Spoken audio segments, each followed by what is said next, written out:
अस्सलाम वालेकुम दोस्तों, कहिड़ा हाल आहिनि। उमेद आहे तव्हां ख़ुशि हूंदो। मुंहिंजा दोस्तों ही मौज़ू खणी आया हूँ बैटरी जो, जेकी कार बैटरी हूंदी आहे उहा बैटरी बि तव्हांखे मां ॾेखारियां थो।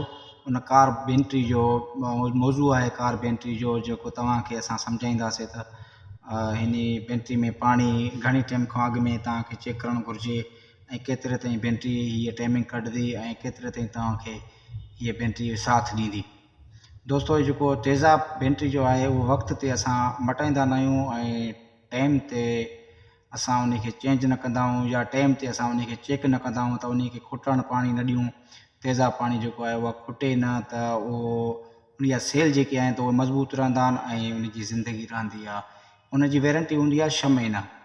इहे 6 महीना इहे 36 महीना बि तव्हां कढी सघो था। उन जो 36 महीना जो कारण छा आहे? 36 महीना जो कारण इहो आहे त तव्हां पाणी चेक कयो त उन में तेज़ाब पाणी केतिरो ई आहे। उन जी लेवल खां हेठि आहे त तव्हां उन में पाणी थोरो विझी, जेको आम बोतलनि में मिलंदो आहे, शहर में हर शॉप ते पियो आहे, उहो पाणी तव्हां जेको आहे त चेंज कंदव या तव्हां चेंज नथा कयो त तव्हां टाइम ते उन खे लेवल ते पूरो कंदा अचो पाणी खे, त तव्हांजी बैटरी तव्हां सां साथ ॾींदी ऐं इंशाअल्लाह ताला 36 महीना कढंदी। 36 महीना, 6 महीना उन जी वारंटी हूंदी आहे। छड़ो साल हलंदी आहे, साल खां पोइ बैटरी एक्सपायर थी वेंदी आहे, करंट छॾे वेंदी आहे। उहो करंट छो छॾे वेंदी आहे? उन जो कारण इहो ई आहे जेको तव्हां उन जो पाणी चेंज न कंदा हो या पाणी टाइम ते न मटाईंदा हो। दोस्तों बैटरी साथ ॾींदी आहे, असां बैटरी सां साथ नथा ॾियूं। दोस्तों असां बैटरी सां साथ ॾियूं त को मसइलो ई न आहे। असां सां 36 महीना साथ ॾींदी। 36 महीना असांखे सिर्फ़ु उन में पाणी टाइम ते चेक करिणो आहे।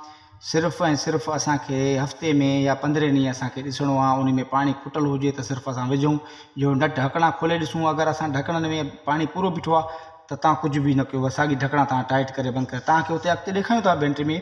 इंशाल्लाह असांजो बि मां बि माशाल्लाह चेक कंदो आहियां ऐं पाणी इंशाल्लाह लेवल पूरी हूंदी तव्हांखे मां ॾेखारींदुमि त इंशाल्लाह ताला इहा बैटरी तव्हां बैटरी जो पाणी हमेशह सां चेक कंदा रहो। हिते वीडियो ॾिसो, तव्हांखे मां बैटरी जो पाणी चेंज वग़ैरह तव्हांखे सम्झायां थो मां।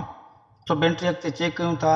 बैटरी में पाणी ज़रूरत हुई तेज़ाब पाणी जी त असां विझंदासीं, जो तेज़ाब पाणी जी ज़रूरत न हुई त असां न विझंदासीं। तव्हांखे अॻिते ॾेखारियूं था। वीडियो खे ख़तमु न कयो, वीडियो खे अॻिते तव्हां ॾिसो, तव्हांखे अॻिते इंशाल्लाह सॼी ॻाल्हि सम्झ में अची वेंदी।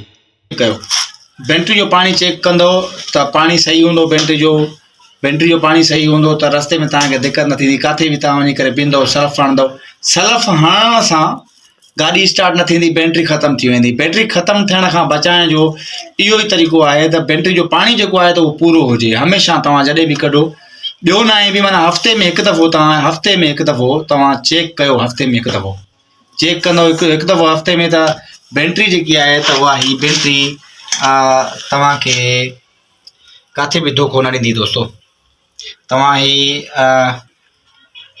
बैटरी जो मां तव्हांखे ॾेखारियां। ये बैटरी जो है नट खोलियो, ये इते अची ॾिसो। तव्हां ये ॾिसो त पाणी हिन में ॾिसो बराबरि पूरो आहे। ही पाणी पूरो आहे ऐं हिन जो बि पाणी पूरो आहे, हिन जो बि पाणी पूरो आहे। ये हिन खे बंदि कयूं था, ये हिन खे खोलियूं था, हिन जो बि पाणी पूरो आहे, हिन जो बि पाणी पूरो आहे ऐं हिन जो ॾिसूं था पाणी, हिन जो बि पाणी पूरो आहे ऐं हिन जो पाणी ॾिसूं था, हिन जो बि पाणी पूरो आहे। अस्सलाम वालेकुम दोस्तों, तव्हांखे जेको मौज़ू ॿुधायां बैटरी वारो, बैटरी जो पाणी खुटणु न ॾियो। हफ़्ते में हिकु दफ़ो बि तव्हां मटायो ऐं तव्हांखे इहो मां मौज़ू आंदो तव्हांजे अॻियां, तव्हांखे हीउ मौज़ू सम्झायुमि। तव्हांजी वॾी महिरबानी जो तव्हां इहे 3-3.5 मिंट तव्हां मुंहिंजे लाइ कढिया, वॾी महिरबानी तव्हांजी। ऐं सब्सक्राइब ऐं लाइक कयो। Thank U. अल्लाह हाफ़िज़।